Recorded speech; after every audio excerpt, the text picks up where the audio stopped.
In this video, we're talking San Fransokyo, Genie Plus, studio stuff. It's a mixed bag today on OG55. We're talking all kinds of stuff, a good variety. Up next on OG55 with right down below, we got Mr. Wizard. What's up, Mr. Wizard?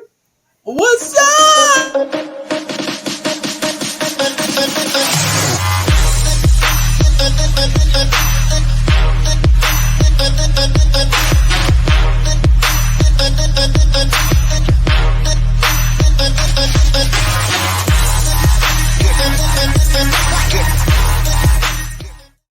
Welcome aboard to another episode of OG55. We're talking parks, we're talking studio, we're talking all kinds of stuff today. A real mixed bag and just spanning the whole Walt Disney Company and all that good stuff. But before we get started, I want to introduce my fantastic panel. I'm going to start with you, Mr. Wizard. If you can let everybody at home know where they can find you on social media, sir.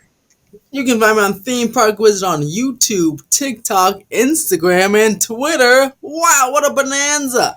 And then you can find me and buy all my shit on themeparkwizard.shop. And don't worry, I make a 50% markup on all my items. There we go. There we go. There he is. Gotta do it. You gotta do it. When he's on here, you gotta do it.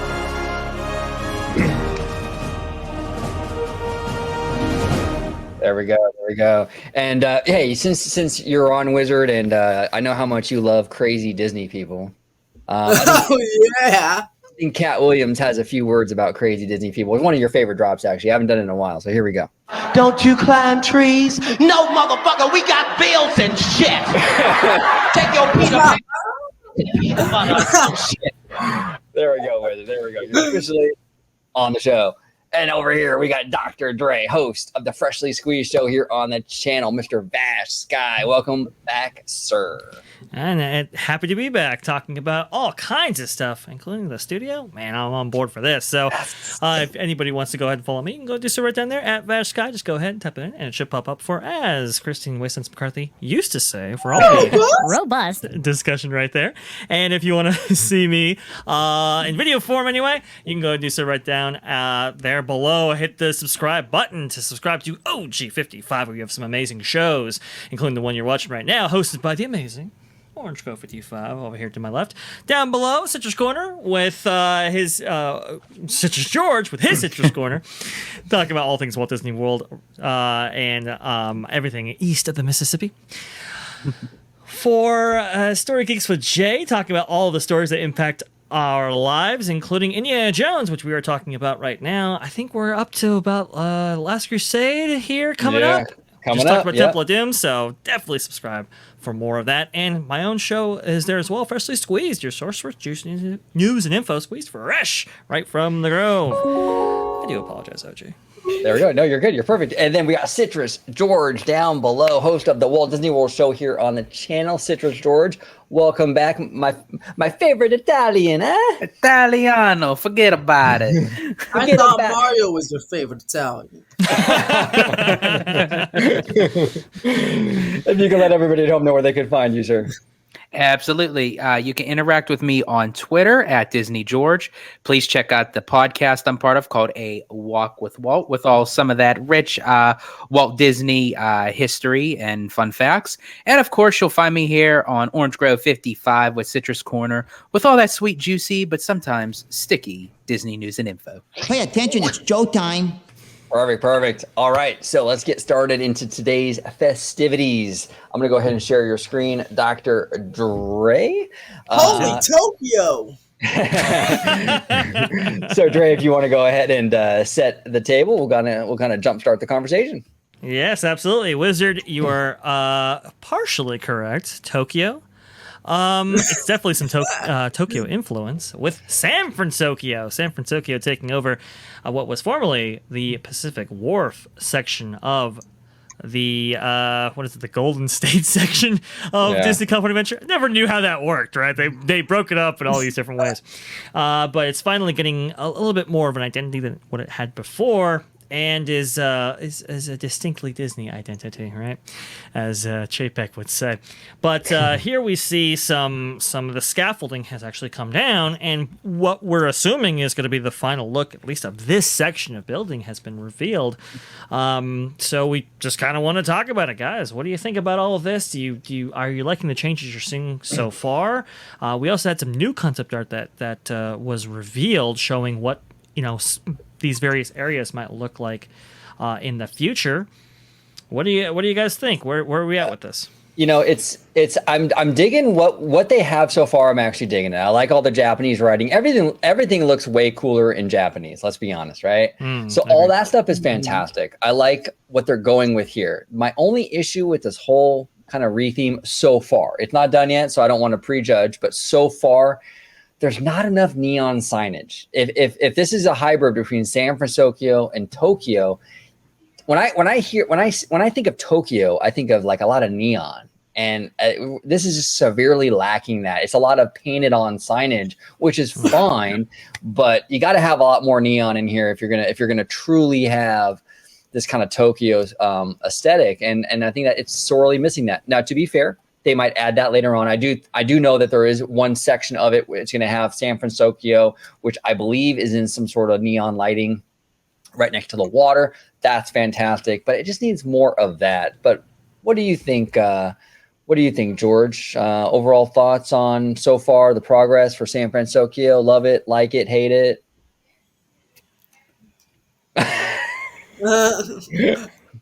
Okay, got that out of the way. I'm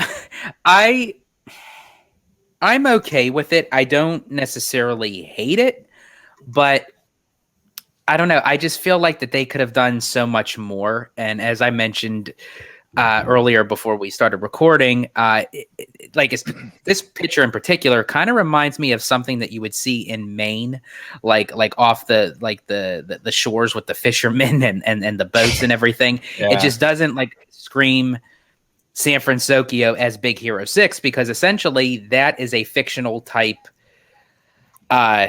land that's part of the movie, and it just doesn't scream. Now, as I said, does it have to be exactly a complete replica of in the film? No, but if someone were to show me this picture and say, what would you describe this as a Disney film, San Fransokyo would not come to my mind. Yeah. Yeah. What do you think, Dr. Dre? Yeah, I think I echo a lot of your guys' sentiments. I mean, it's the whole concept, at least, and this is going back to when it was announced, kind of felt a little half-baked, kind of felt like, well, we're just going to stick some San Fransokyo type aesthetics onto what was previously a modestly themed area and call it a day. And it kind of looks like that at the end of the day, right? It doesn't quite look like a deep, rich land that's steeping with authenticity or quality like you would get from maybe a New Orleans Square, Liberty Square, Cars Land next door, etc. And unfortunately, if those lands don't exist, well, this looks okay. But unfortunately, those lands do. So it'll always be compared to some of these other highly themed lands that Disney has been synonymous for ever since Cars Land in 2012. So it's unfortunate. To your point, OG, about the neon, this is interesting because on the other side of where that photo that we last saw was taken, the concept art does show that there's going to be maybe some lighting or some neon type work, making out this port of San Fransokyo kind of lettering. Hopefully that is accurate to what what will be reflected in the final product. But I'm not so sure now. We've seen some changes, some minor changes during the course of all of this. I think my big question is, what happens to the Pacific Wharf or the Boating Cafe or whatever? Does boating have a future going on here? I think that's kind of like where my head's at, because I know that they make Red Bulls not just for what is sold here, but throughout the entire resort. How that operation might change here now that it's going to be the Aunt Cass Cafe, that's going to be an interesting question for me. The other thing that I'm going to be curious about is, you can't really see it in these photos, but the Lucky Fortune Cookery it has its sign actually taken down right now. The Yeah. assumption is that they're refurbishing it. Are they in fact refurbishing it? Does it plan to come back? Because I think that did have a nice mixture of signage and neon that could really enhance this area and could benefit this redo in a way that I think people expect. To your point, OG.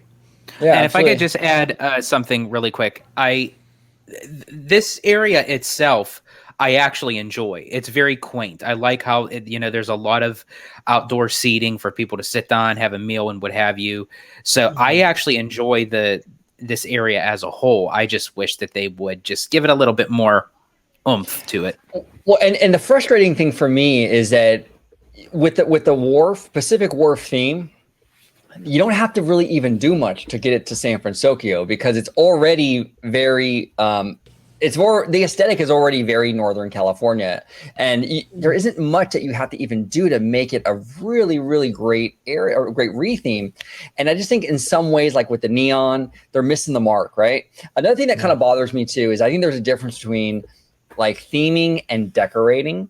Yeah. And while some of this is theming, some of it's just decorating. Like when you see like the little light bulbs that are Baymax's head, to me that's decorating. That's the kind of stuff that you would see when you go to like Lowe's and you can get like Baymax themed like backyard lights or something, right? Yeah, because that's Maybe something that's that you what wouldn't they see did. actually in San Fransokyo. Like if you watch the movie, you're not going to see Baymax light bulb heads, everywhere. So it's like it's kind of Exactly. pandering to the marketing of the film rather than it just be the land itself. And some of this looks pretty good right here. You'll see that this That was looks dope, recently yeah. revealed. This kind of that looks nice. hand painted kind of thing over the restrooms there. That actually looks really, really good. And they add the Baymax eyes to the boy and girl logos right there. So that's kind of like a pretty cute. But I think you're right, OG. I think a lot of this is kind of decoration. There is one big piece right there, which, by the way, to our own home, we got right here. This floating. What is it? Almost dirigible-like structure, right? That's above Rita's. We called it. It was right above Rita's. Everybody was saying it was going to be above this, that. Well, now it's going to be above this in order to better, advertise those amazing margaritas that everybody loves. Here.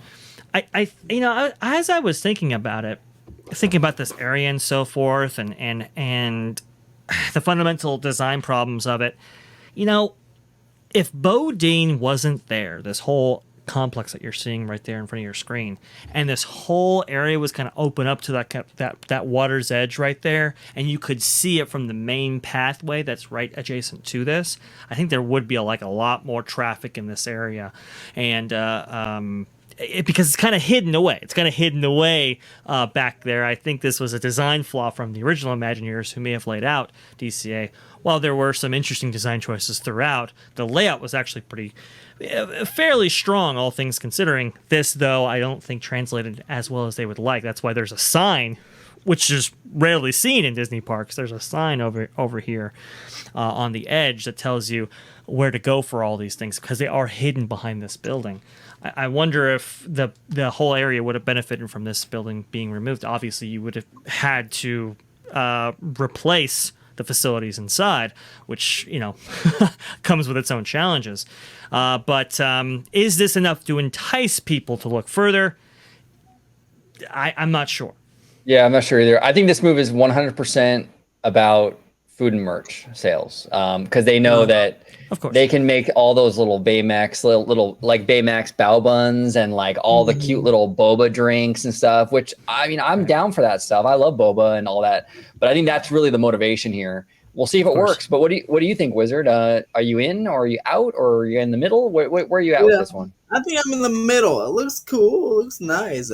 But yeah, like I said, a lot of it looks like decoration. I'd want some more neon in there. I want I don't know, I was hoping for more structural change. Like, looks like some just pasted a whole bunch of stickers on. Yeah, like it looks like Pacific War, but Yeah. with with some stickers. well, like that Japanese festivals in town or something. I don't know, but it just looks like it's not fully there. It's like it's halfway there, but it's not like wow. This is San Fransokyo. Like wow, what a drastic. Like the credit. Some people may think it's ugly, but Tower of Terror to Mission Breakout, it doesn't look like Tower of Terror besides the actual shape of the building, but the facade is like completely different. Like you can tell it's something different. Like unless you like really know, you wouldn't be able to say, "Oh, that was Tower of Terror." But this, you can say, "Oh, that looks like Pacific War." I just feel like they could have done like more to improve the aesthetics of the the buildings.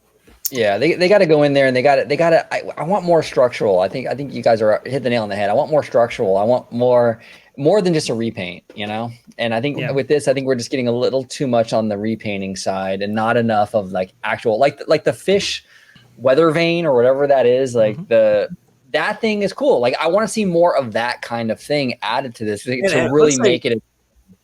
There will be a couple of them because there's one over there too. So at least there'll be a few of them. But it's just we need more, like OG said, neon, maybe some bigger props like this. We just need more of that. To your point, OG, it's just not enough. It's a little half baked. It is. It's not fresh baked like Dave. It's half baked. Yeah, exactly. Right. Now, 100%. It would be cool, and hopefully that does. If the bridge has a cool lighting feature at night, I hope they do something like that because that would help out. But that doesn't look like it does in the concept art. But besides the moonlight, but if it had its own light, that'd be pretty cool. There's supposed to be some lights strung between, like some what do you want to call them? Hanging lights strung between the posts there. You can see kind of those right here. We'll see how far they go. I think it will have a pretty good lighting package and some defining features will be lit up underneath and stuff like that. I think it will look pretty cool, but again, those posts aren't in. We'll have to see how all this comes together. But sticking. Oh, go ahead. Oh, just actually real quick. If you go to the Golden Gate, the bridge again, real quick. Sure. This is a huge pet peeve of mine.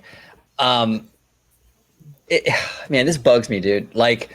The bridge, the guide rails, like the bridge in the movie and the Golden Gate Bridge doesn't look like that. No, you know what I'm saying? It does not. Yeah. I wish they could like reshape that. I understand you need guide rails on the side, but they don't look like that. They're way too high.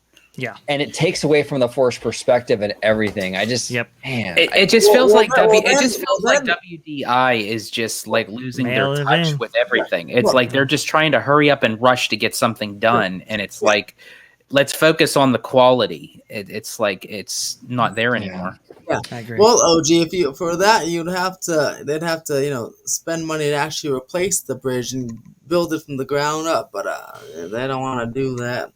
They clearly look.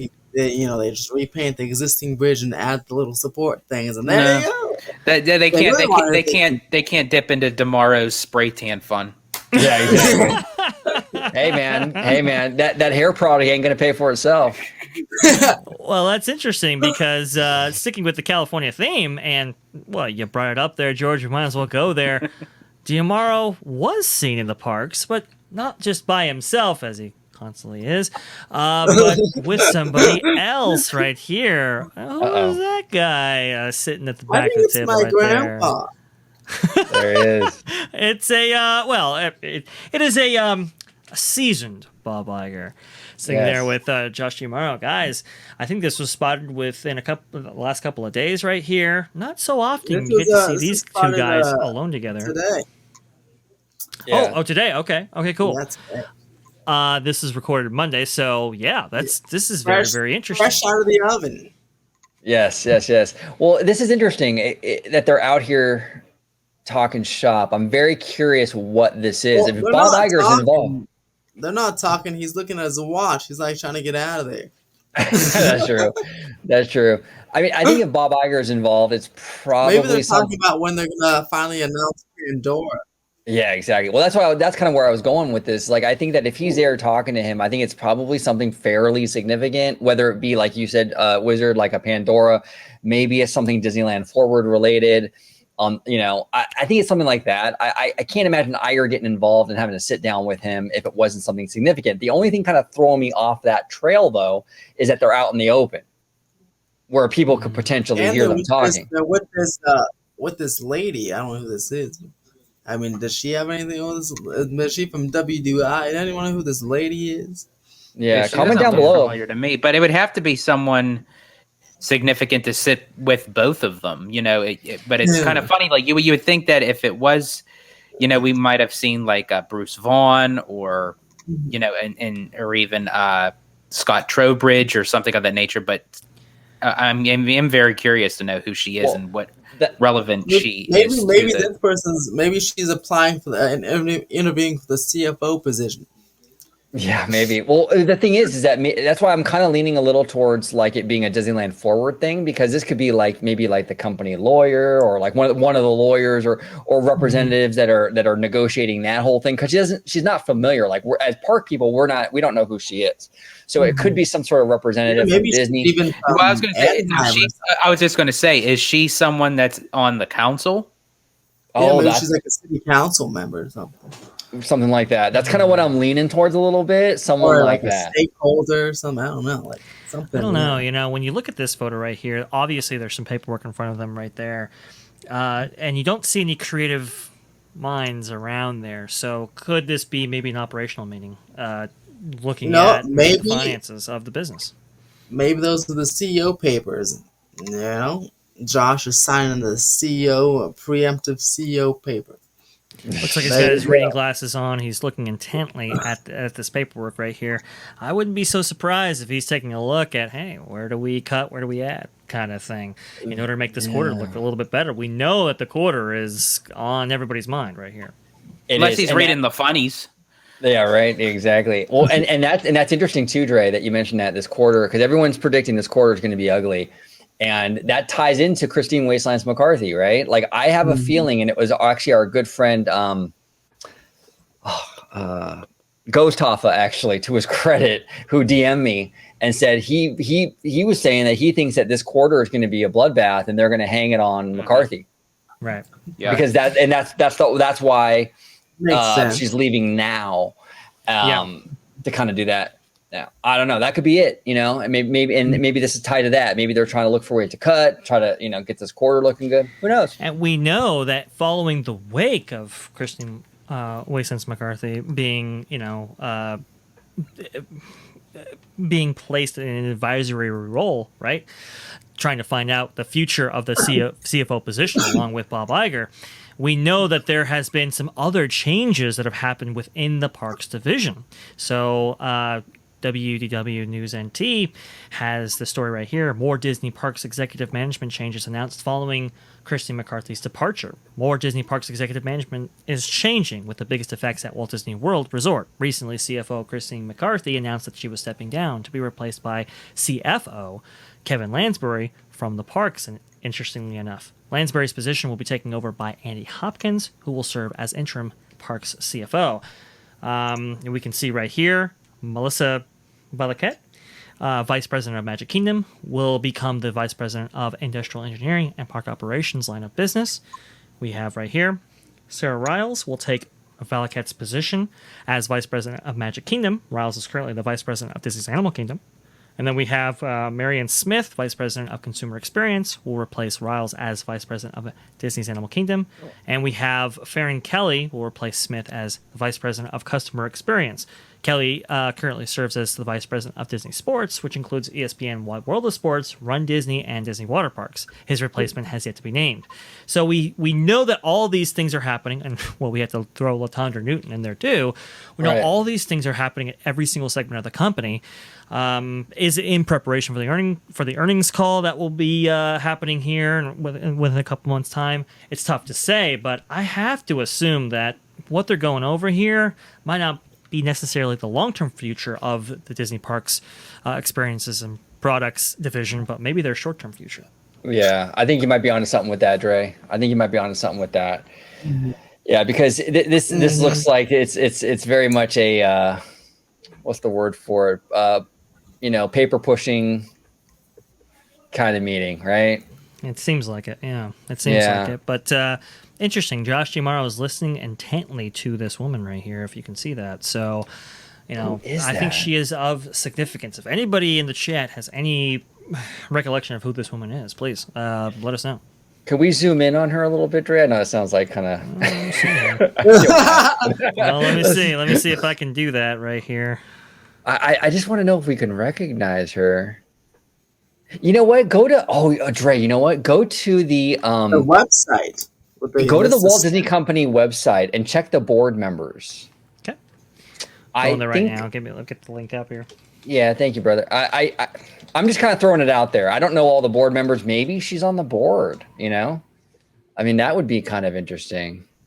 Okay. Let's see. Let's see. And I gotta say, real quick, while you're looking for that, Iger looks great, man. Look at that polo, dude. That polo probably cost more than my life. I know, he actually looks fantastic. Yeah, that's great, dude. He's a silver right. fox, man. So, can we recognize anybody in here? Okay, let's see. This is live research, ladies and gentlemen. Live research. Anybody that looks like her? Well, Look, It's interesting. Latondra Newton's still. Yeah, there. she's still on there. yeah. They're usually pretty fast with And that. so is McCarthy. There's the board. Oh, okay. Click on her. Wait a minute. Amy Chang? Amy, Chang. yeah. Is that the same woman? Let's take a Amy look. Chang. Look at our detective work here. Oh, it kind of looks like her. I don't know. She looks a little bit older, the woman sitting Yeah. at the table. Does she? I don't think so. I don't No? think it's the match. Okay. All right. Let's keep well, looking. hey, yeah, we'll keep looking. I mean, it's got to be high level though. If she's sitting there with Bob Iger, it's got to be high level. I Let's see mean, if I can- I'm kind of leaning more towards someone from the Anaheim City Council. Could be. Yeah, it could be. I'm just going right there right now. So let's see here. Yeah, it's Do interesting. we man. have photos of the Anaheim City Council? So I'm looking at the comments on this post here. Someone else said they thought it was Amy Chang, but let me keep looking. Oh, Let's maybe see. it is. But then again, it is a side profile, and the photo's not like Yeah. crystal clear. So I Right, mean, exactly. And then she's gonna have different hairstyle. Obviously, people change their hair, and I don't know. I mean, it's possible. It's possible. I mean, I could be because she has she has around the same hair length. Yeah. Hmm. I don't And know though. I mean, she's smiling in the photo and she's not smiling here. Right, right. I'm who looking would smile? She's talking to tomorrow. Yeah, right. I'm looking Well, at I- the board members right now. But it's interesting though that they I wonder why her though in particular is if she What is. is what on is the she board. the director? Like, is she director of? I didn't say she's like if she maybe I don't know, she's like finance or something. She's just a director or something. Let's see. All the board members don't line up. No. When if you actually look at on the table, they have like two like similar binders, like one next to her and then one across from her that's by tomorrow. Yeah. And I'm assuming that's what Iger's also looking at. So they each got a copy of whatever Yeah. that is. It's got to be like Dre saying like numbers of some sort, like for the quarter maybe or something. Now here's another weird thing. Is it possible that there could be a fourth person that just is there but was not present at the time the photo was taken? It's possible. It's possible. Yeah, I don't Looking know. at the Walt Disney Imagineering management team here. I'm just trying to do all the research I can, cover Yeah, all the bases. No mean- one in the Anaheim didn't come across. No, Anaheim City Council members Okay. don't line up. A lot of these See. don't have pictures, so I Yeah. don't know. Are you gonna racially profile based on their names, Dre? I am That not could be racially problematic. profiling based on the names, but I know that Garcia is probably not going to be high on the list. I'm just saying. Right. Nothing's matching up, at least with Okay. the photos I have with these names here. So that's interesting. I'm not sure. So we'll see. If It anybody could knows, be. let us know. It could be some accountant at Disney. It could be that Amy Chang from the board. I mean, we just don't know. It could be something unrelated to Disney that she's meeting with Iger and Daddy Josh, so we just don't really know. Well, come on, OG. Don't you have Iger on speed dial? Let's just find out from the guy himself. Call him, right? I get called the show all the time, so I got his number, bro. I got it. Talk to him, right? Yeah, we're the biggest show out there. I mean, come on now. I'm at Jeffrey's in Malibu all the time with Bob Iger, man. We do brunch. Something is definitely a brewing in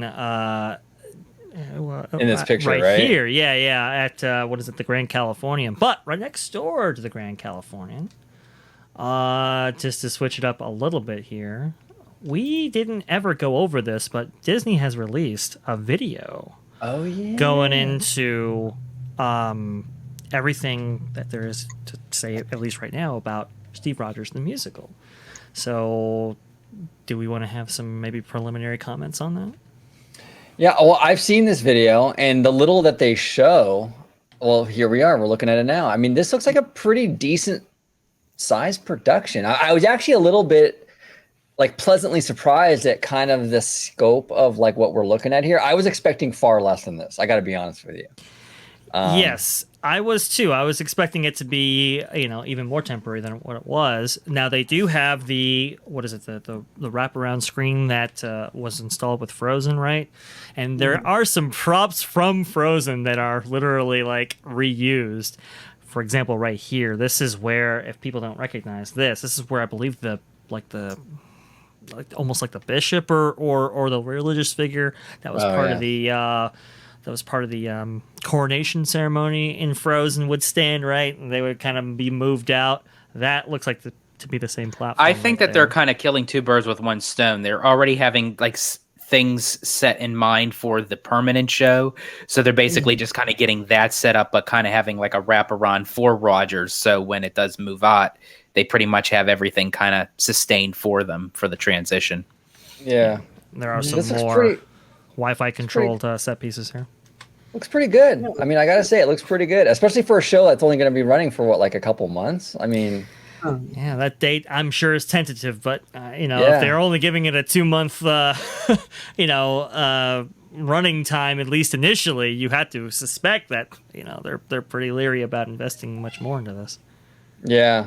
We'll see what happens, man. This is an experiment for Disney. Is this kind of joke gonna land, as an actual physical show where people are gonna go in there and sit and watch this for a half an hour? We'll have to wait and see. We'll see if they can pull it off. I don't know. It'll be interesting though.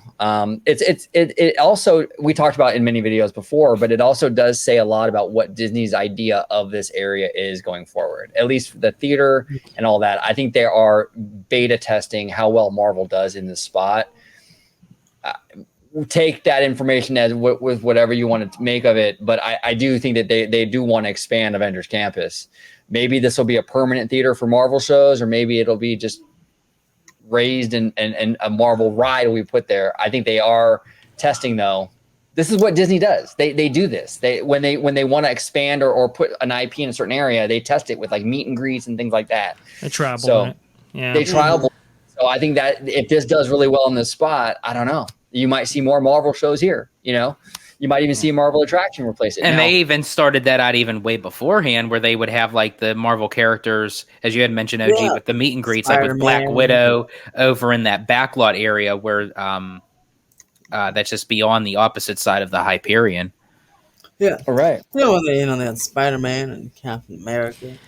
The theater, actually, it's interesting. The this what is it?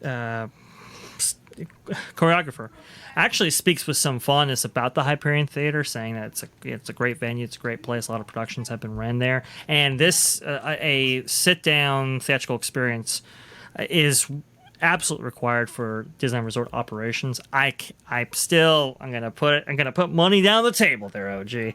I still cannot ever see or foresee a future of California Adventure without the Hyperion. I just can't see it. So how can we integrate the Hyperion into a theme long term? I think that is what they might be trial ballooning right here. Yeah, absolutely. And Hyperion, if they would just enclose that lobby, and really give it get rid of that back lot look and just make it like a fully fleshed out theater on the outside, That'd I be think gorgeous. oh, it'd be Gorgeous. beautiful, beautiful, Yeah, absolutely beautiful.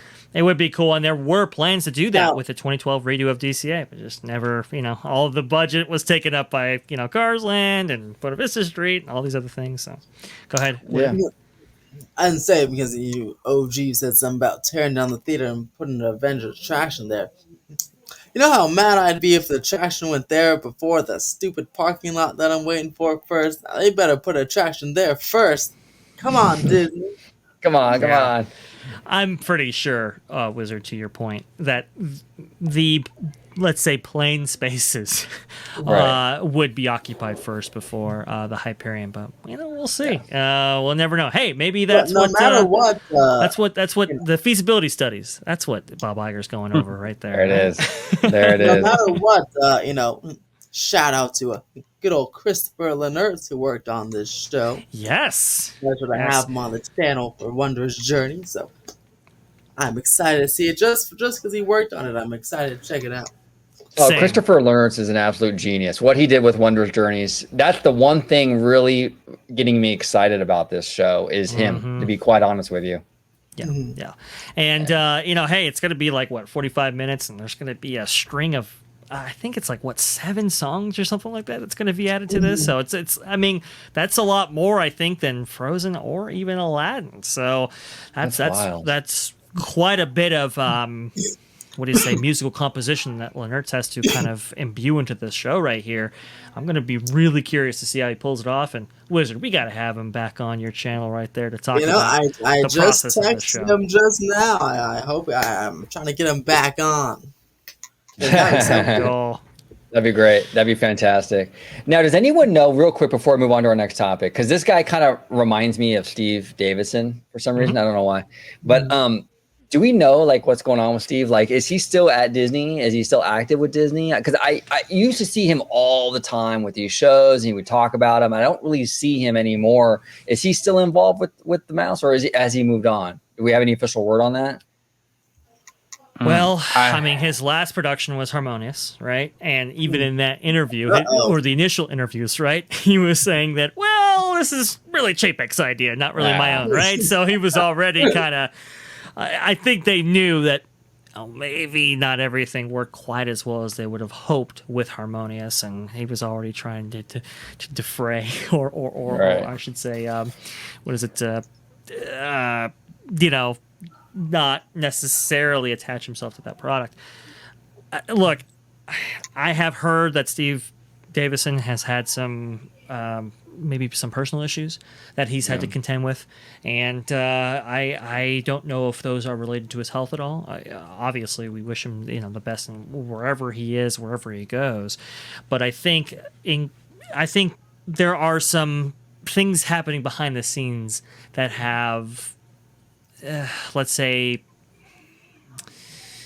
that the company has prioritized some other creators in this field other than Steve Davison for their projects going forward. I think that is a fair assessment. Yeah. And I will say, I'll give credit where credit's due. And, despite of what he, tried to create for Harmonious, but the fact of how he created the original World of Color at DCA was just a stroke of genius. So I have to just give him that piece of credit. And if there is something going on, whether it's like a personal matter or a health issue, as Dre had mentioned, we wish him, all the best. Absolutely. Absolutely. We wish you well, Steve. If by chance you ever watch this, we hope that you are doing very well, sir. Haunted Mansion Holiday, Small World Holiday, they are still what is it? They're still things that bring guests into the Disneyland Resort even to this day. So hopefully he is doing all right. To switch it up here though, let's see what should our next story be. What should the next story be? We'll hold off on that just for one more second longer. Let's see here. I think there was a smaller story here, but okay. So we have already gotten through the Steve Rogers the Musical right here. Yeah, we can stop here for just a little bit right here. Hong Kong will be getting a new Frozen Land. I believe, is it later this year they want to open this thing up? Yeah, November. November. Which is extraordinary. I feel like I've been waiting for this, well, for forever, right? Yeah. And for the first time in forever, this will exactly. actually open. So this is pretty cool right here. This is the first of what is a number of Frozen themed lands coming to Disney parks all around the world. And this actually looks pretty good. They released some new concept art for it. They had a few more details to share with us. I think what we're actually seeing right here, I think is pretty strong. Look, I understand people, they have problems with the Frozen franchise or whatever. I never did. And I think if any franchise is executed well, I think it does have a place in Disney parks. And it looks like this will be a wonderful addition to, a park that has had its unique challenges, let's say.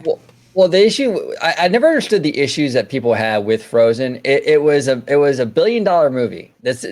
Fans. This was a hugely successful movie for Disney. Of course, they're gonna milk that. Name a company that doesn't have a really successful movie that doesn't milk it.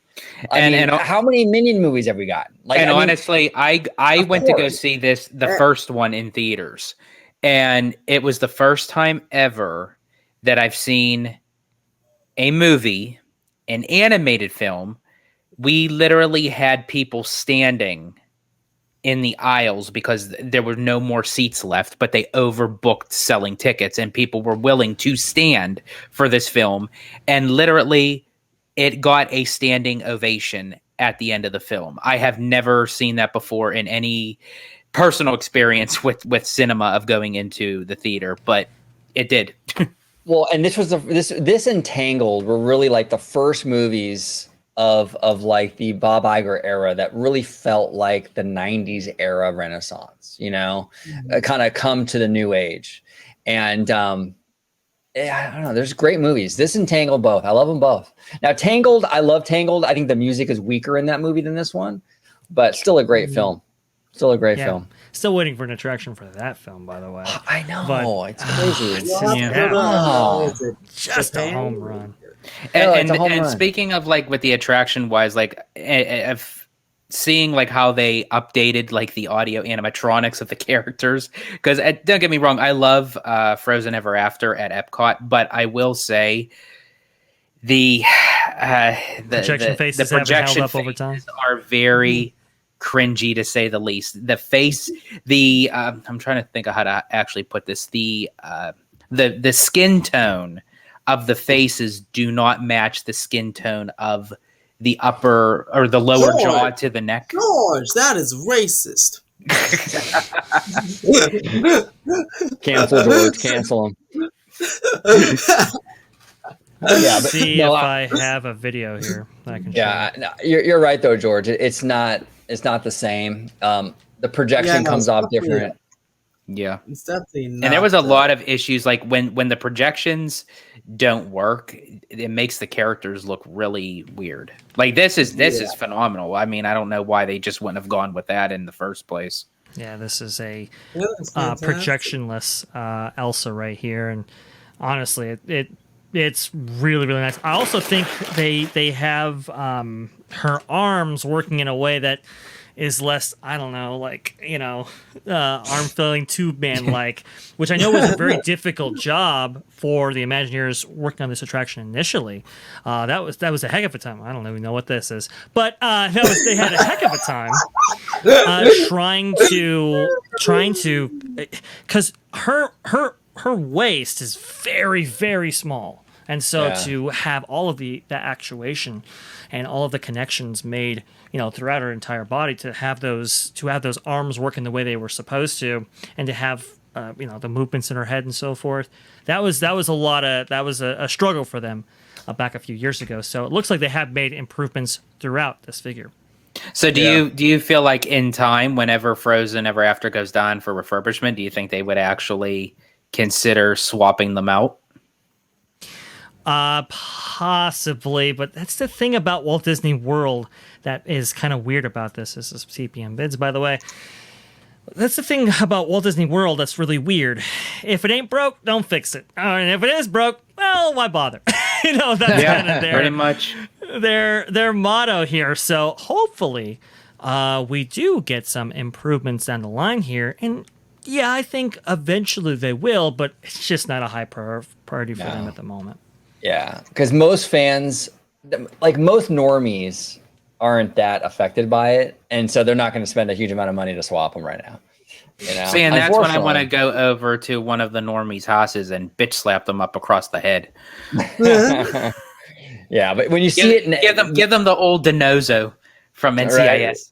Right, exactly. Well, when you see it like back to back like this, you can really tell the difference, man. Yeah, like one's is horrible. And I mean, when it wants to work, it's okay. I can't say it's like truly horrible, but it's like, as I said, the projection mapping of the face compared to the actual material that they used for their bodies, I don't know why that they wouldn't use the same skin tone. You know, why they would use two different levels where it does not look right.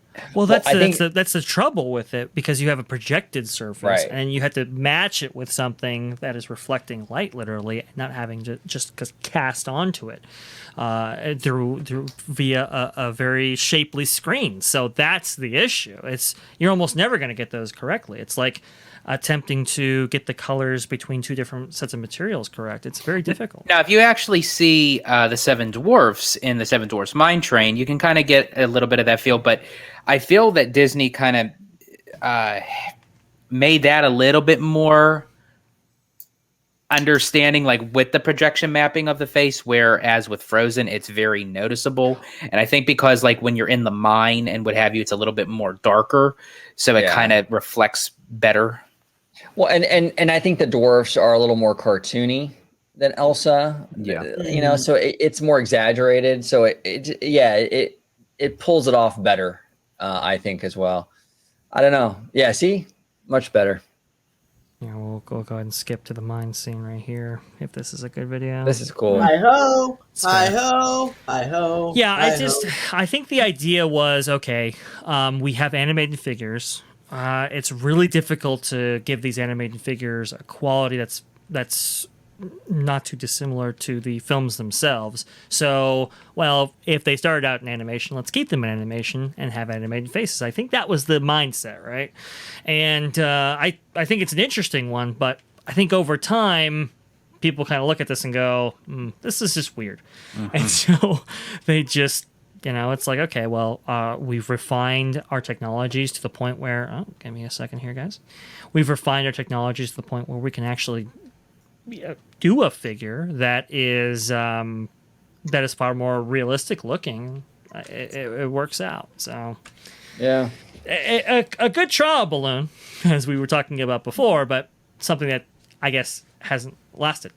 I think the technology is something that WDI can keep in their back pocket. I just don't think they should utilize it for every single project. You know, like I think in some cases it works, in some cases it doesn't, and they just have to have that kind of like that creative intelligence to realize what project this is good for and what project it's not good for. You know? Yeah, exactly. So we'll see if they can do that or not. You know, I do agree. I do believe though the Tiana figures, I believe they're gonna look like this. Yes, I was just about to say that there, because they kind of took that off the cue of how they did with Beauty and the Beast, like for Belle. Yeah. And to your point, Wizard, I do believe that we are going to get a Tiana. I'm sorry, not Tiana, but a Tangled attraction with Fantasy in Tokyo, like you were mentioning before. So yes, that is true. Can we get something stateside though? Yeah. Okay. That would require Disney to invest in the domestic parks.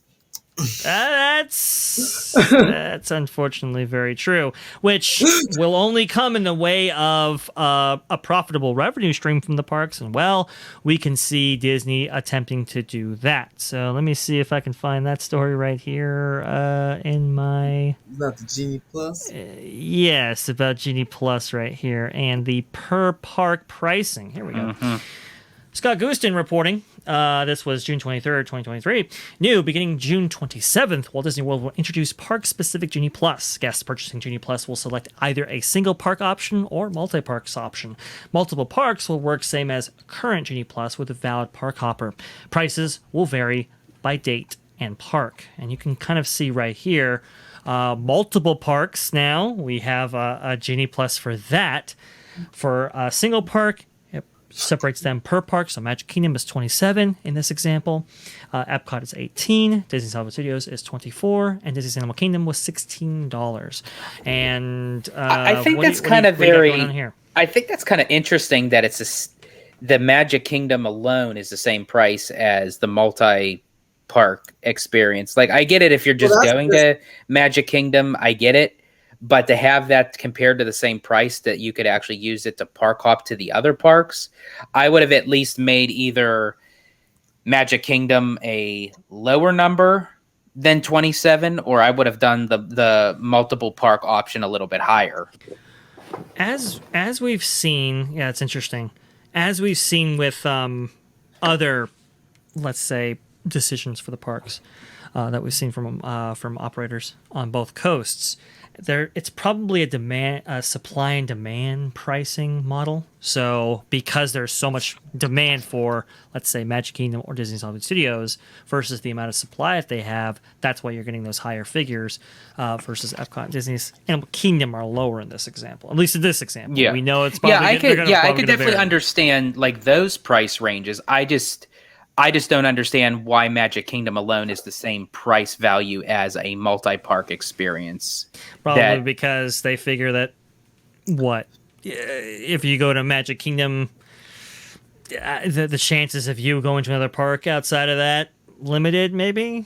I don't know. See, because I actually was a believer of that until my last trip where, and again, it could be because the crowds aren't so robust, right now at Walt Disney World. So the traveling to the parks are pretty smooth. And I actually did go to Magic Kingdom, went over to Epcot for Cosmic Rewind, and then went back to Magic Kingdom later on in the evening via the monorail. But see, George, you're a pass holder, right? Oh, yes, you are. Yeah. I don't know.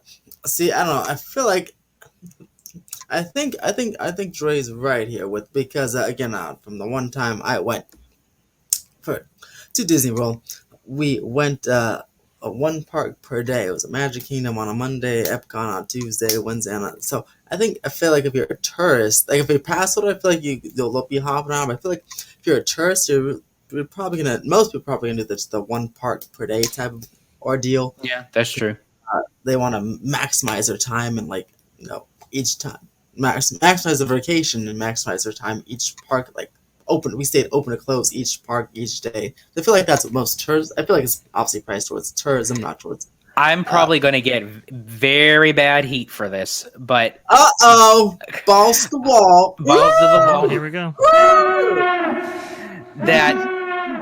Oh gosh, after visiting Disneyland Park for the many times that I've been a late bloomer to that, Magic Kingdom isn't as cracked up as the hype that a lot of people think it should be, to be honest. Oh, hell yeah. It's about time we have more rides. So you sucker. I told you it's not that great.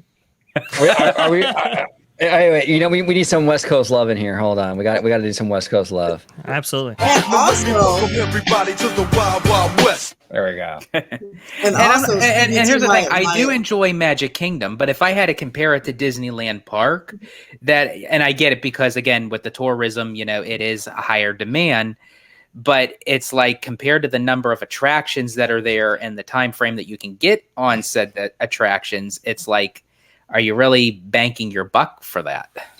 Was it?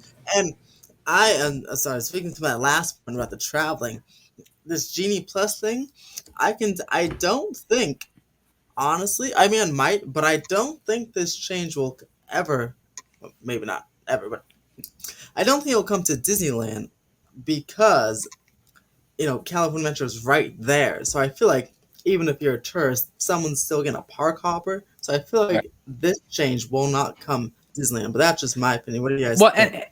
And a lot of people are griping, about this change and everything. I honestly really don't see a problem with it because in a way I would rather them kind of finagle the price difference because why pay the same price for Animal Kingdom as opposed to Hollywood studios. Well, that gets me to my next point, George. Why do we think that this change is being made now? Right? Because that actually, yeah, because if we were considering onto the fact of if they were going to consider adding more stuff to the parks or what have you, or, more investments, yeah, why have it at this kind of a level to the notion? Or so are they not really thinking of investing right now in Walt Disney World, so they're kind of keeping everything as is, and that's why that we're seeing DeMauro and Iger sitting in California. Why? Because they're putting more of an investment in Disneyland right now. I think there is a kind of a hold right now in Florida, because I just think, like, with the whole political stuff, I think it's very much in a holding pattern with all the lawsuits and everything going back and forth. I just think that I think Disney would rather, they opened a bunch of stuff already with Tron and Cosmic Rewind. The 50th is basically just ended. I think Disney's fine with kind of sitting and waiting for a couple years for DeSantis to get termed out and waiting for the new governor to come in. I don't think there's going to be anything big announced for Disney World for a little while. Go ahead, Dre. Did you have anything else that you had in mind, Dre? Yeah, well, look, I think there's a holding pattern for multiple reasons. One, the political issues that are going on, I think, is one of them. But they're still investing in parks. Yeah, the attendance, right? And that's my second point. They're still proceeding with, like, the low-income housing development that they're building in Walt Disney World, right? There's some projects that are being built in terms of investments that we most care about as fans of these parks.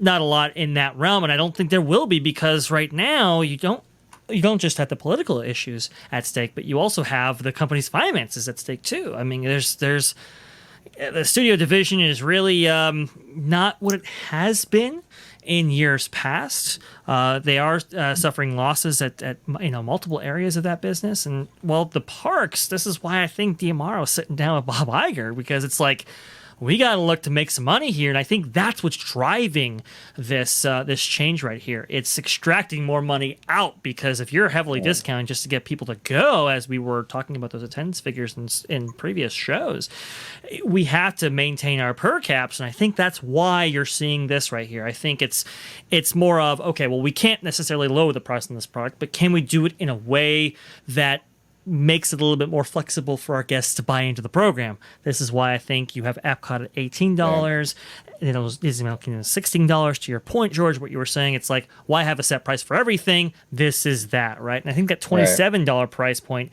is that kind of value price to get you to believe, for the price of one park, I can have multiple. That's maybe true. Just buy that. Yeah, that kind of thing. And then it gives leeway to kind of use those levers, because again, if you started out at a decent lower price, and then eventually when they do want to invest in the parks, take Animal Kingdom for example, they want to add Moana, they want to add Zootopia, they want to add more Pandora, they want to add, just for the sake of saying it, Indiana Jones. I don't see it, but I'm just saying in case they do, they could always pull those levers up and say, hey, well, we're adding more to the park, we started you off with 16, let's bump it up to 24.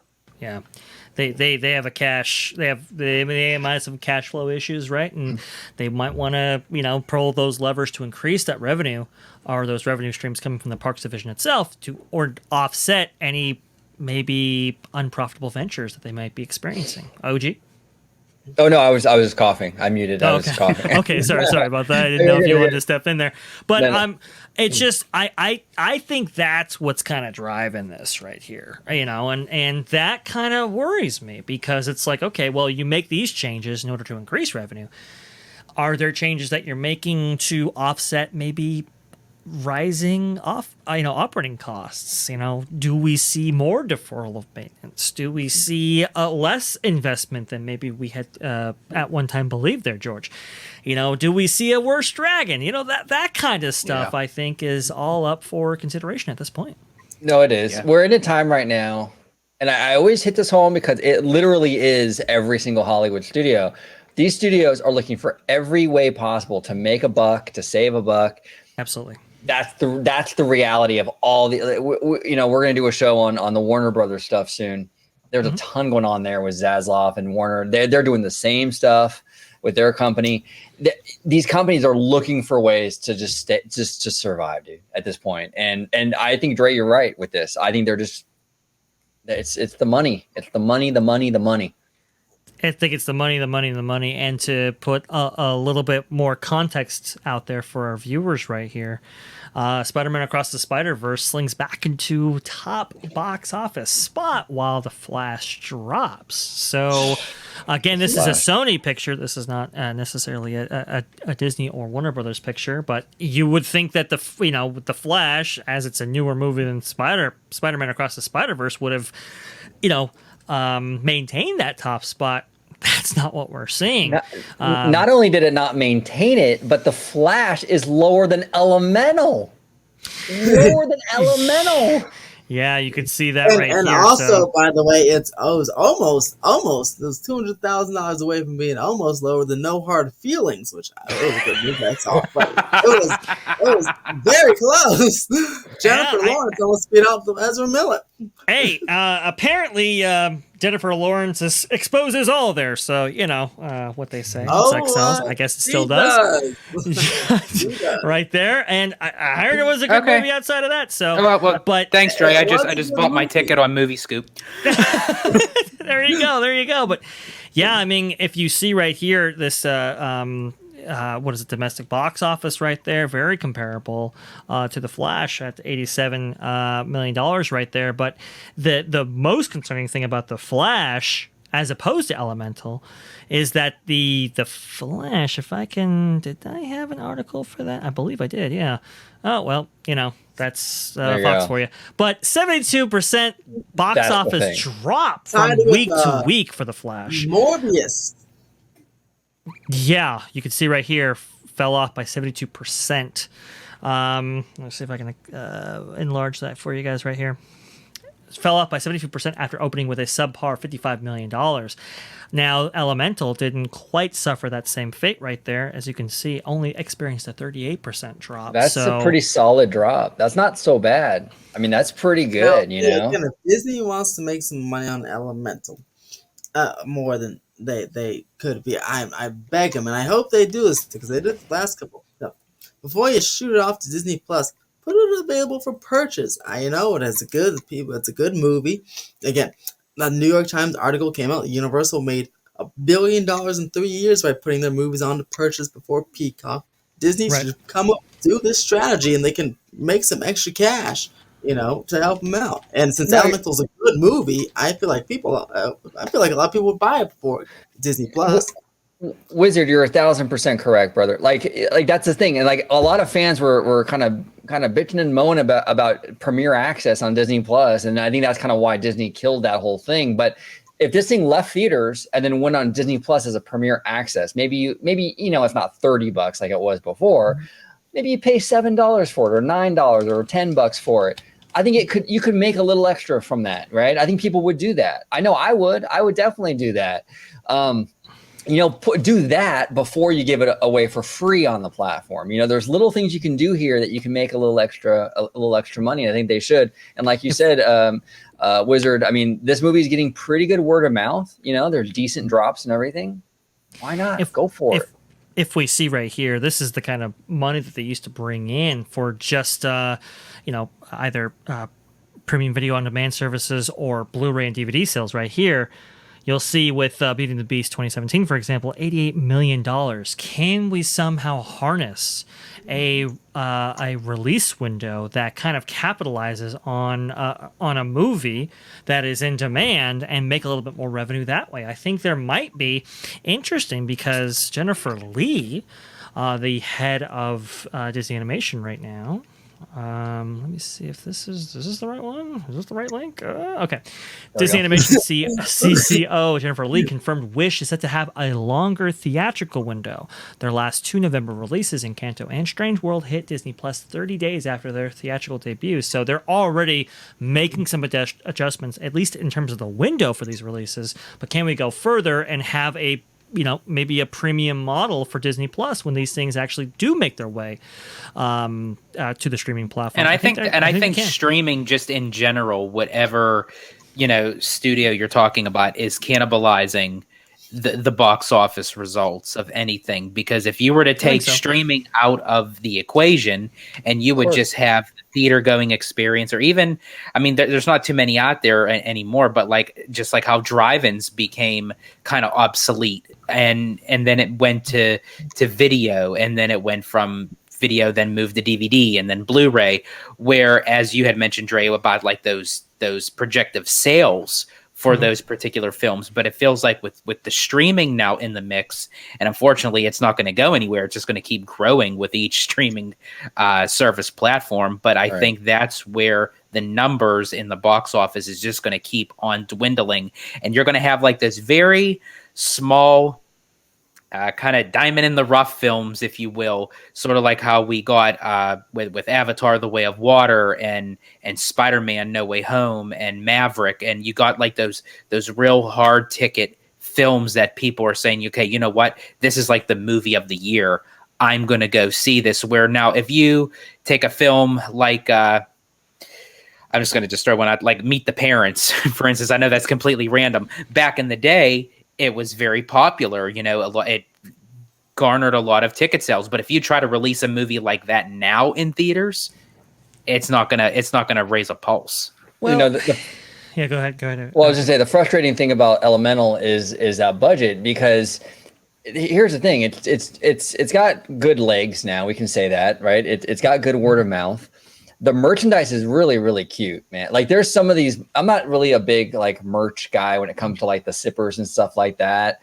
But like some of the merch over at Disneyland for Elemental is really cute. I'm sure it's selling pretty good. This movie could have been very profitable if it didn't have that $200 million price tag, right? Mm-hmm. Like they could have made money on this thing for sure. But now it's a big question mark. Probably not, to be honest, because it's just way too expensive. And honestly, and as I said, it is a really good movie. I mean, it's not a great film, but I mean, it's definitely much better than some of the other Pixar films that were released, from the studio. But it's like, it just, looking at those numbers, Inside Out opened with 90 million on Father's Day weekend back in 2000. What was the year? 2015. 15. Yeah. So, I mean, and then you look at the numbers with Elemental, and it's like it's not even scratching the surface. Yeah, I mean that's kind of the. I mean, is the new box office reality ever since the pandemic? Is there a place for big tent poles? Or even very expensive animated pictures. That I think that's a conversation going on right now. Wizard, go ahead. I'd say it's important to note to the viewers out there that just because let's say they make the budget $100 million doesn't mean it's going to look bad. I mean, Spider-Verse and Mario were both around $100 million, and they look fantastic. Right. So it's definitely possible for Disney to make a $100 million animation and look just as good or even better than Elemental's animation. I'm sure of it because it's been proven by other studios. So I know Disney can do it. Spider-Verse looks incredible, and so does Mario. Actually, Mario has beautiful animation. Yeah, and those movies were done for $100 million. There's no reason why Disney can't do that. There's no reason. Yeah, can we reduce the immense overhead that these films have and get these budgets down? I think they can. What culture do we create at the end of that process? I think is a big unknown. But we gotta get some of this down here. I think the other part of this equation too is not just a spending problem; it's a creative problem. We have to empower great creators who know how to make these things really ride. If we're going to continue in the animated space, because it's just, I mean, Disney, they're just not hitting as hard as they should be right now, especially given the budgets that they're being given. And I really think Disney in particular should really hone back in its company roots with the fairy tale / type musical, which obviously they're moving forward with Wish. Hopefully, that'll, kind of lead towards going back to that. But I really think as far as with kind of doing the same type of thing with each genre within each company, it's that's hurting them too, as you had mentioned, Dre, about the creativity. Well, and George, I think that the window news for Wish, expanding the window out for this movie, I think is sort of Disney showing that they're confident in this movie. Now, that doesn't mean it's necessarily going to be good. You know, Bob Iger was confident in The Little Mermaid, and that movie didn't do very well. But it does show confidence, I think, that they're extending that really the window for this movie. They feel like it's going to do very well in theaters. And they're probably right. To be honest with you, Disney has a pretty good track record with these kind of fairy tale movies, these fairy tale musicals. I mean, I think the only one that I could really think of that kind of underperformed was Princess and the Frog. But for the most part, these movies usually hit pretty hard. When Disney goes back to the formula that they've been doing since the 1930s with Snow White, this is what people want from Disney, right? They want Disney to be Disney. And they just released the fact with Wish that the villain in the film is actually going to have his own musical number, which they haven't had in I don't even know how long. I know they mentioned it, but I can't remember the number. We haven't had a real villain in God knows how long. It's all these like twist villains, right? That are like the good guy in the beginning and then they turn out to be a bad guy in the end, which is fine every now and then as a story device. But man, I just want a baddie from the beginning. I want a Maleficent again. I want, like the evil witch. I just want a bad guy or a bad girl, whatever. I don't care either one. Does anyone know the budget of A Wish? It's probably a $200 million film. I'm sure. I would imagine. I mean, they pretty much all are.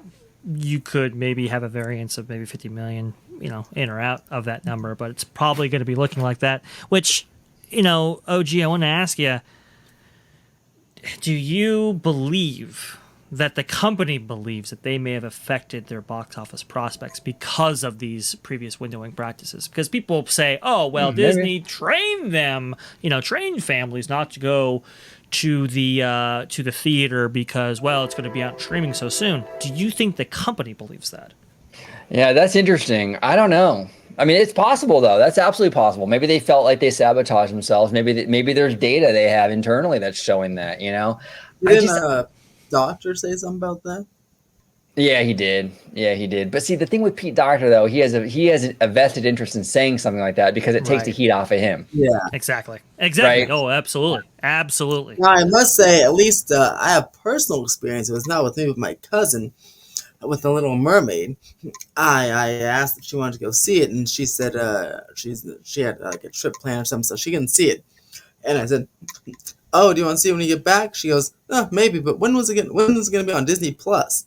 Because she assumes it's going to be so fast. So she actually never ended up seeing it, and she's just waiting until it pops on Disney Plus. And that's where I feel like that's where the streaming services are cannibalizing the box office numbers.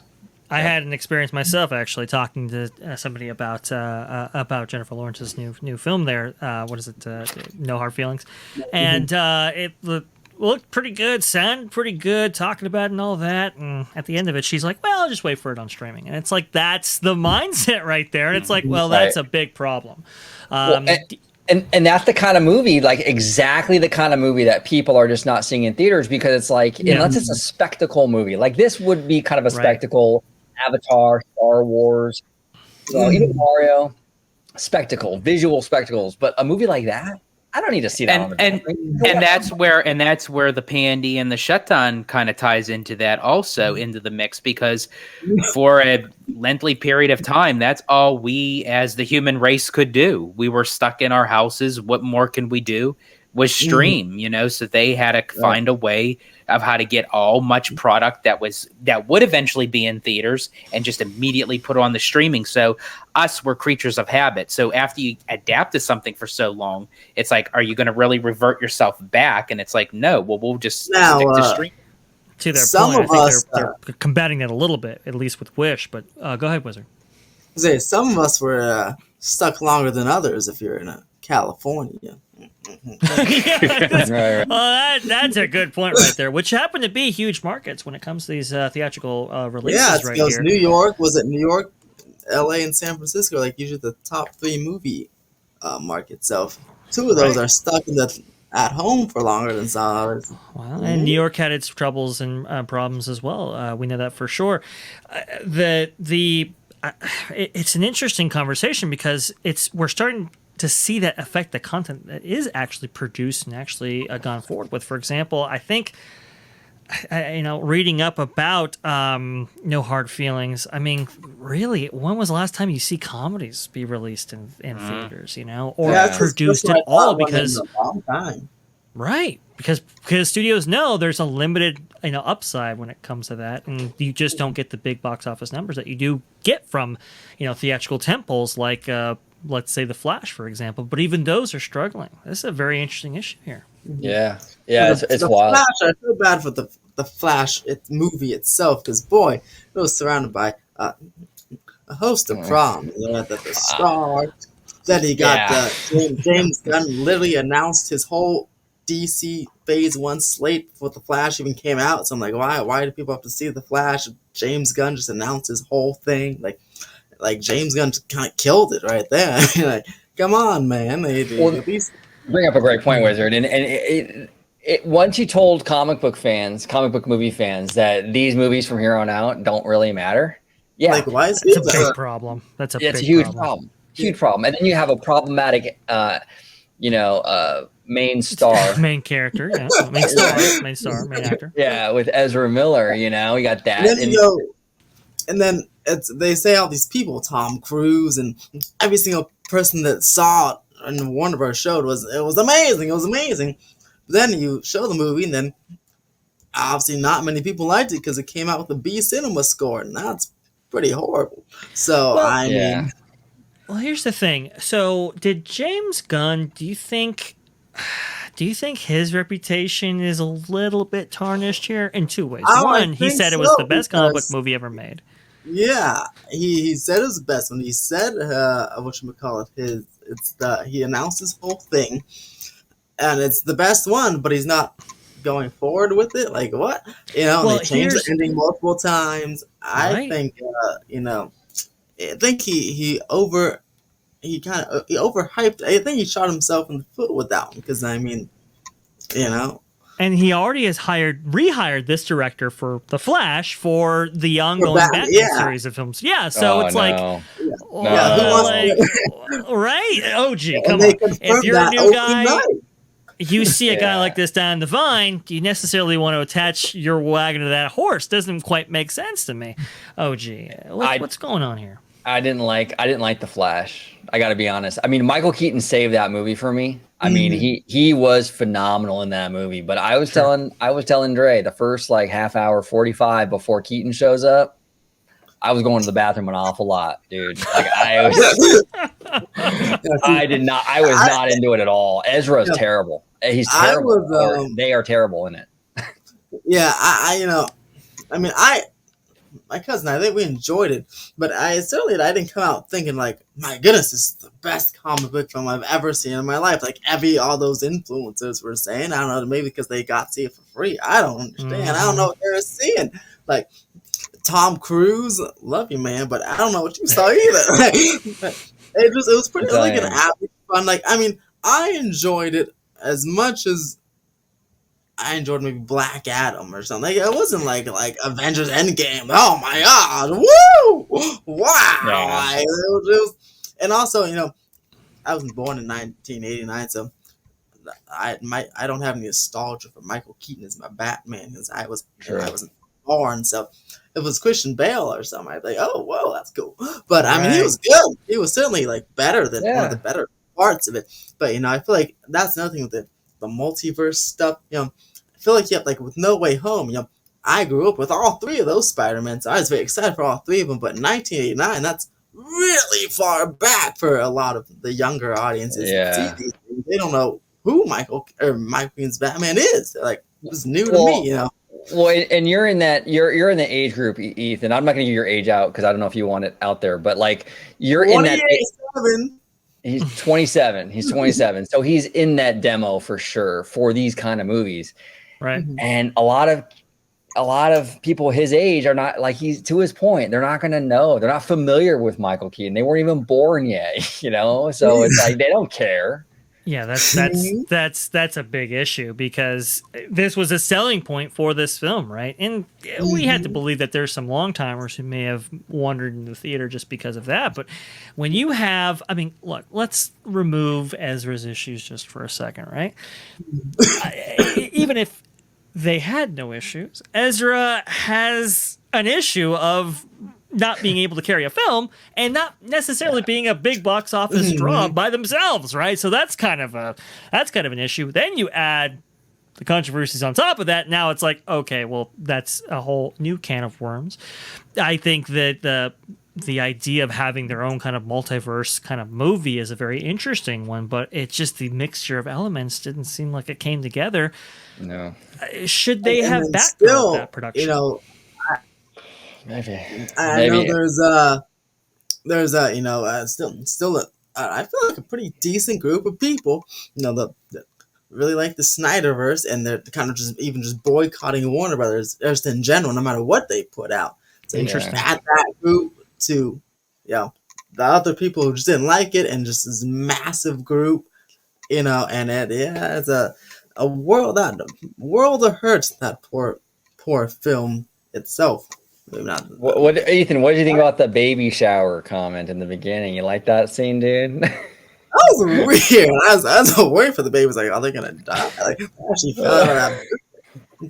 Then the CGI on the babies, they look like dolls. I'm like, okay, wait, I don't feel bad for this baby. It looks like a doll, like an actual doll. Like, I don't know that.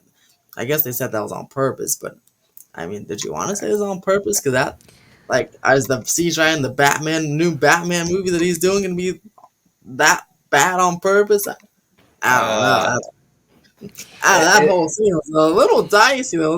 And then there's they stuck him in the microwave. I'm like, why is he in the mic? Oh my god, that was weird. I'm like, that poor kid is gonna have all that residual radiation, and it's like residual radiation.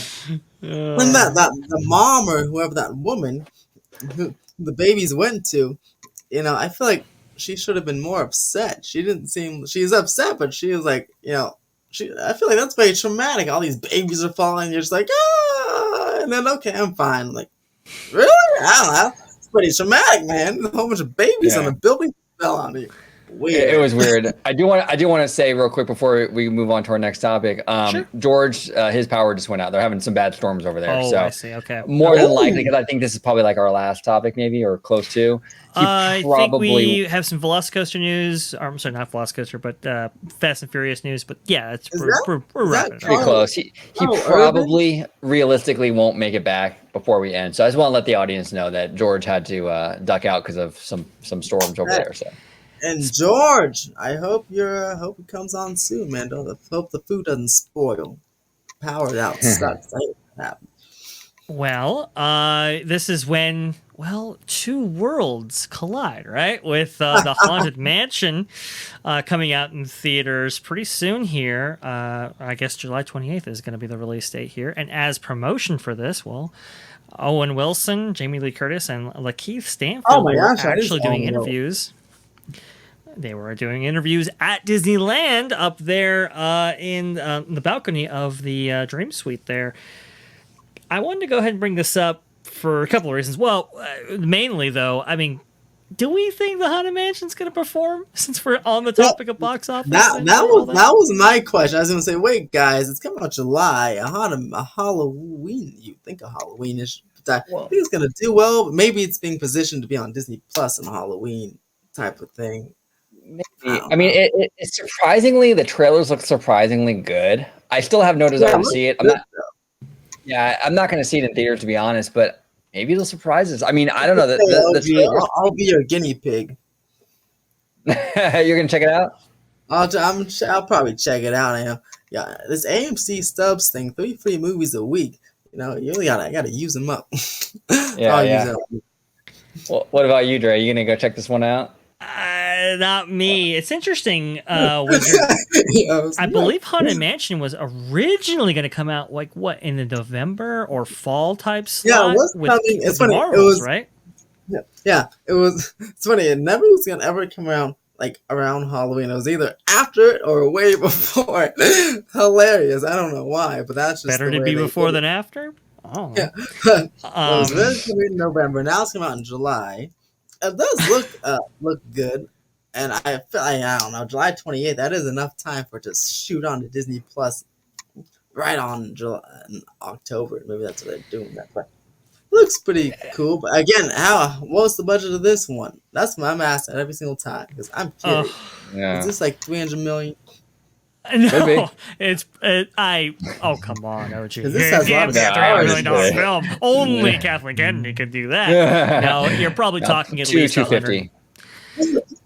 Yeah, I mean, at least 150. 2 is probably accurate. Maybe even 250 because pandemic era issues. It's gonna be up there. And look, I'm a huge Parks fan, right? I should be 158. That's not bad, actually. That's not bad at all. That's not bad. That's not bad. I thought. Look, I should be a huge Parks fan. I should be walking to see this. No desire to. OG, you a Parks fan. You should be walking to see this. No desire to. I think that's going to be the problem because even if Parks fans like us aren't seeing it, where is the base for this movie going to be? Where's the audience going to be for this? I'm not sure. I'm just not sure. The movie should have been. They should have gotten Tim Burton and done like a Nightmare Before Christmas style stop motion haunted mansion movie. I think that would have really played to the normies like crazy. That would have been really, really cool. I just don't see this. Yeah, I don't know. I mean, maybe it'll do well. I don't know. It looked decent in the trailers, but I don't know if people are seeing it. The movie's credit. When I was watching Little Mermaid and the trailer came, these 4 old ladies said, "Oh my god!" Actually, I don't. They said the trailer came on, and they said, "Oh my gosh, I love the Haunted Mansion ride at Disneyland." I don't know if that means they're gonna see the movie, but they might. So they might get some money from 4 old ladies. Well, and I can see why the company would pursue it because the Haunted Mansion line of merchandise and products has been, huge. I mean, just massive. It's a perennial at this point, especially at various times of the year. It's been huge, major buku bucks for them. I can see why they would want to pursue this again. But I think the Guillermo del Toro idea that they had a few years ago, I think that was the one that would have gotten people in. Yeah. I think right now at this time, I just don't see the mixture of elements amounting to a film that will do tremendously successful. But we could be wrong here. The final topic of the day. Oh, go ahead. Comes out when you said July something? July 28th. Ooh, wow! So that's only a week after Oppenheimer and Barbie. That is stiff competition there. Stiff competition as well. That's the other thing. Yeah, but Barbie's a complete well. That's the thing, though. Those are pretty different. But like in terms of like premium screens, because that drives a lot of business. PLFs. That's true. Yeah. That's true. And I think maybe Tom Cruise's Mission Impossible come out because I know he's fighting with them about premium screens. Let's see, when does that come out? Let's see. Mission Impossible comes out July 10th. Oh. So that it's there's some time between those. Yeah. But once Oppenheimer comes out, I would assume that those PLFs are going to be really hard to come by. Oh, gee, now we do happen to be on a cruise around the time this actually comes out here, so who knows? Maybe they're playing it, and maybe we walk into that. It'd be an interesting. It could be interesting feature there. But since we have the esteemed theme park wizard on the channel right here, I'd be remiss if I didn't actually play to his strengths in the form of Universal Studios Hollywood. We just got some interesting details about the Fast and Furious coaster coming to the back half of that upper lot of that theme park. Wizard, could you please fill us in on what we're looking at right here? Oh yeah, so someone beat me to it. They found the Parks fans .net found the site plan to this lovely, thrilling, proper roller coaster, and you can see where the main bulk of that is. That's where the animal actors and the special effects stages are, and it's funny the version 1.0 with that Screamscape had. It looks like part of Springfield was rethemed, but here it looks like Springfield is saved. But as you see the change, there's some changes here. There's the spike is gone, and it even looks like actually the maintenance bay is moved closer, which is good because the maintenance bay was some standalone warehouse before. So I'm hoping it looks like now it's part of the queue or part of the main queue building. So I'm hoping that kind of what I thought was honestly an ugly warehouse is maybe it's attached to this beautiful queue building, so that actually might be a nice Yeah, it looks like positive. one single structure. To your point, there, Wizard. Yeah, because before it's kind of separated, it's kind of off to the mountain there. So I'm fingers crossed for that. And it looks like some layout changes here. You still go over the escalator a couple times That's with cool, some man. launches, 4 launches to be exact. And then you open under the escalator, and you can actually see them when you guys go in July. You'll see them. They're drilling under the escalator. They've been drilling for a while under the first Starway escalator, and you can see they're probably trying to do some testing for that foundation of that what will be a dive loop there. And then you go into 4 launches, which is good because let's see, 4 launches, they can probably have about 5 trains moving around over and over and over again. And this will be speeding up to 73 miles per hour on that 3rd launch there. You see a massive dive drop, and thanks to Parks fans for labeling everything so nicely. And it's good because there's really that long stretch there. It's really on the side of a mountain, so there's really nothing else you can put there. So that's good. They're utilizing every single square inch because it's literally on the side of a mountain. You can't put any other ride or any other thing there. Great use of space, and it actually doesn't really take too much away from the actual park space because most of this is on the side of a mountain. So great use of space, and it's just a few hundred feet shorter than Velocicoaster and a little faster, so it's be quite thrilling for the West Coast. Yeah, and it's replacing something with the Animal Actors show, I think, right? I mean, it's not. I mean, I'm not a huge Universal guy, but I can't imagine that's like a real big hot item at the park. No, it was all right. So and the special effects thing was even worse.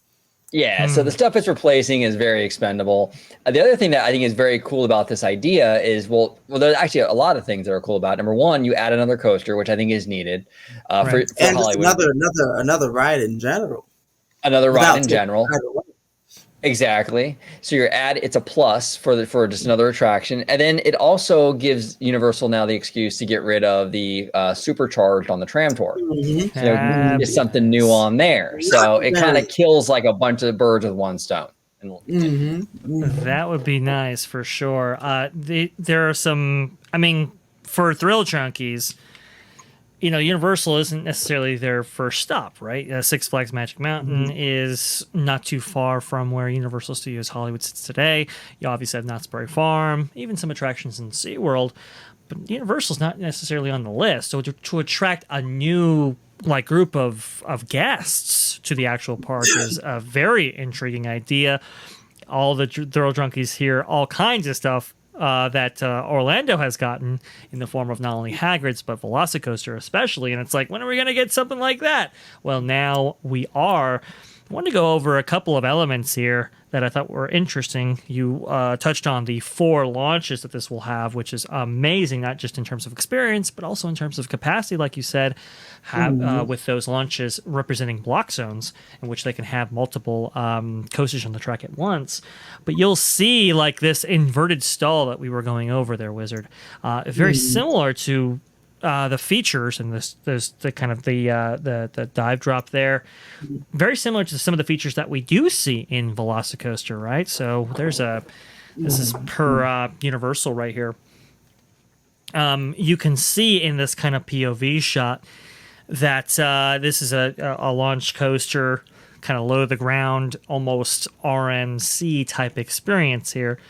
But you can see some of these elements prominently featured not only in this coaster, but also Fast and Furious. And we do have basic confirmation that Intamin is doing this as well, right? The same manufacturers who built the...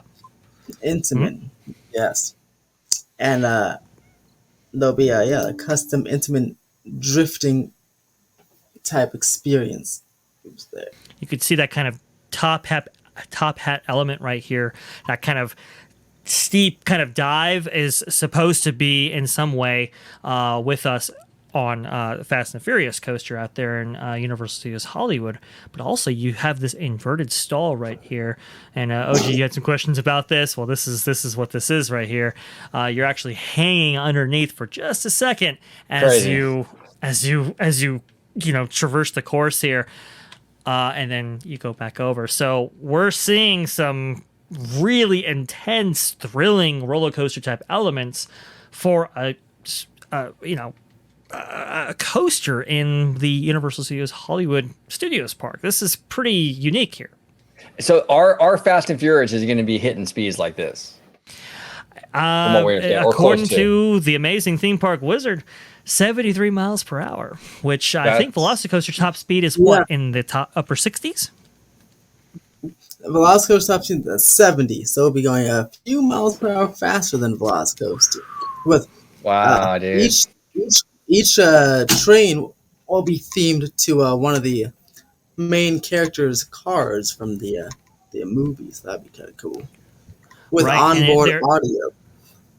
And there is supposed to be a spinning element to this coaster, where in the cars that you're sitting in, the roller coaster trains, right, will be drifting along the track layout and course. If we can go back here. So when you take a turn similar to Cosmic Rewind, you'll be drifting into that turn as if you were in a car. That's a great concept. Plenty of high bank turns in the layout for that to happen. And Fast and Furious has been an enormously lucrative property for Universal in theaters and stuff. It's good that it's finally getting proper representation in the park. Supercharged was not acceptable. It just isn't. This is what this franchise should be doing. Like this $1 billion franchise, you need an A+ attraction, and it looks like this is going to be that. So absolutely.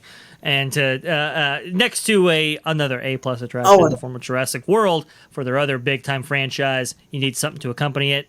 I think this is a nice accompanying piece here. Go ahead, Wizard. I'd say it's gonna another important aspect which Universal's been doing lately, which is nice. This one's also like the Secret Life of Pets will have a mostly indoor queue, themed indoor queue, which would be quite nice instead of just standing outside and switch back. So appreciate the effort, Universal. Appreciate it. Because coaster itself will be that. But we'll have a nice themed queue station and indoor queue. But more importantly, Wizard, is Mario involved at all? Because inside joke. Oh, Mario and Luigi are going to be the first riders in the software. Synergistic cross promotion. I love it. Yes. Oh man, fantastic. Good stuff is on the horizon.